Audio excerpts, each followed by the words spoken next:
They say Starbucks didn't sell coffee, they sold a feeling. But that's not the whole truth. The real story is darker, riskier, and far more fragile than the polished green logo suggests. At several moments in its history, Starbucks was just one bad decision away from disappearing forever. No global empire, no iconic cups, no third place between home and work, just another forgotten coffee shop in a long list of failed American dreams. And the most surprising part is this: the thing that made Starbucks unstoppable was born from conflict, obsession, and a deep fear of being ordinary. Imagine a small store in Seattle in the early 1970s. No music, no sofas, no smiling baristas writing names on cups.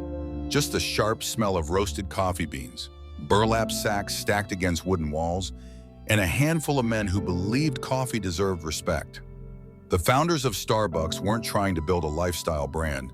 They weren't thinking about scale, culture, or global domination. They were purists, coffee nerds.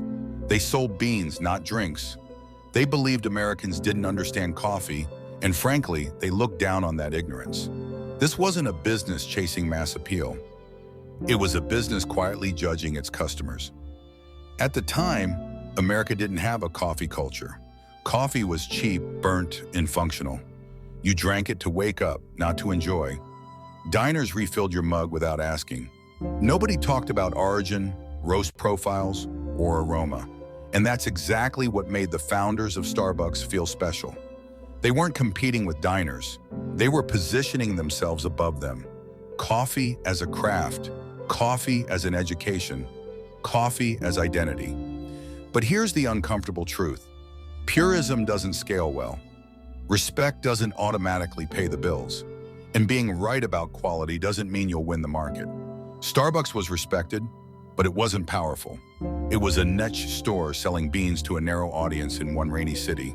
Then, almost accidentally, the future walked through the door.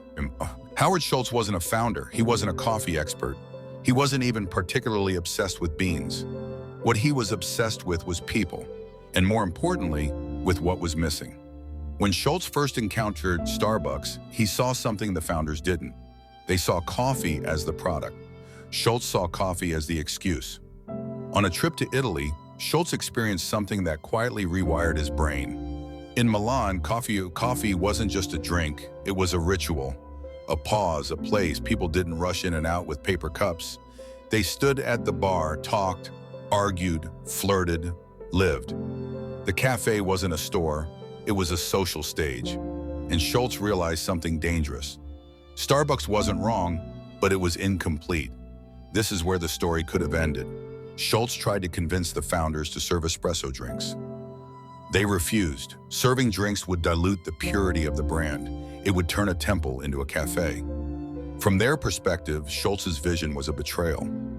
From his perspective, their resistance was fear disguised as principle. Conflict is the birthplace of transformation, but only if someone is willing to burn bridges.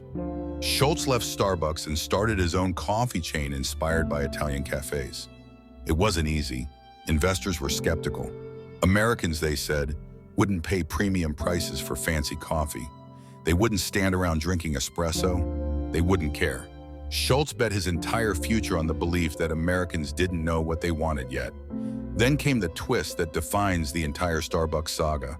Schultz didn't beat Starbucks, he bought it. When the original founders decided to sell, Schultz seized the moment. Suddenly, the outsider was in control. And with that control came a radical decision. Starbucks would no longer be about coffee alone. It would be about experience, emotion, belonging. The product stayed important, but it was no longer the hero of the story.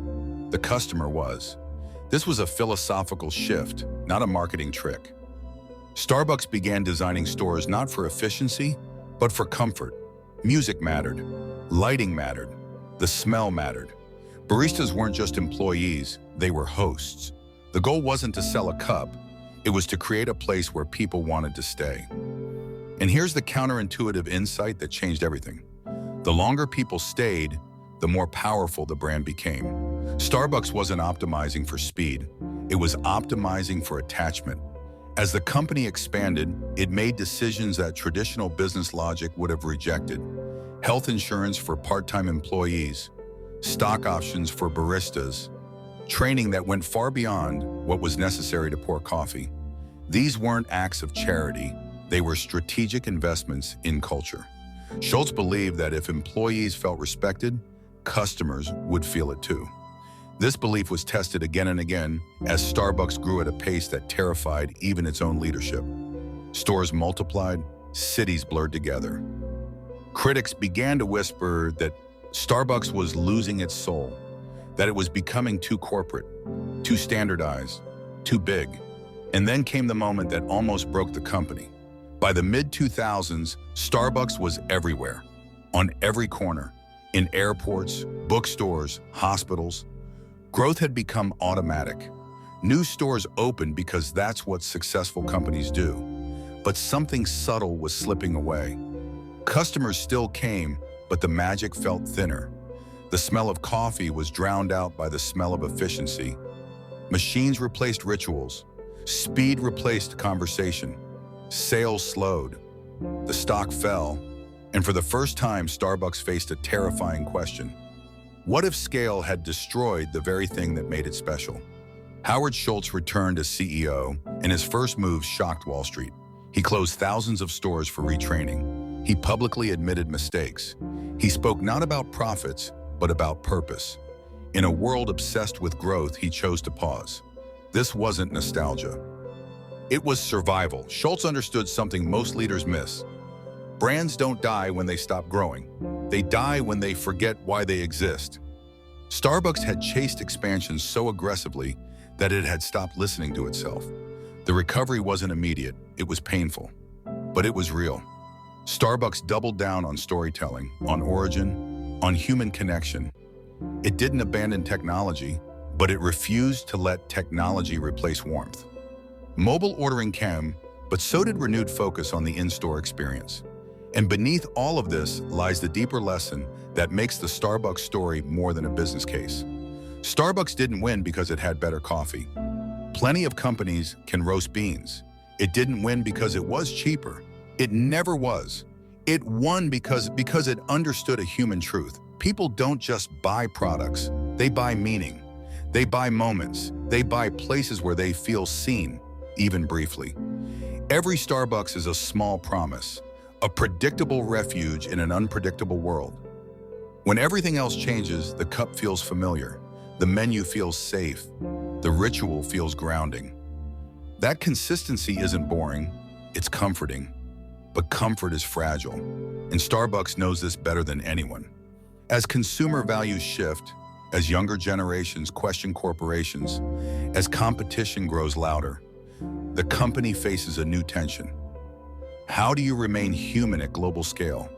How do you stand for something without becoming hollow? How do you evolve without erasing yourself? The Starbucks story isn't finished. It's an ongoing negotiation between growth and soul, efficiency and emotion, profit and purpose. And that's why it matters. Because in a way, Starbucks is not just a company, it's a mirror. It reflects what we want from brands, from work, from public spaces, from each other. In the next part, the story goes deeper into the psychology behind Starbucks' rituals, the hidden costs of its success, and the quiet risks that still threaten its future. If you want to understand not just how Starbucks grew, but why it continues to matter, stay with me. And if you want more stories like this, subscribe.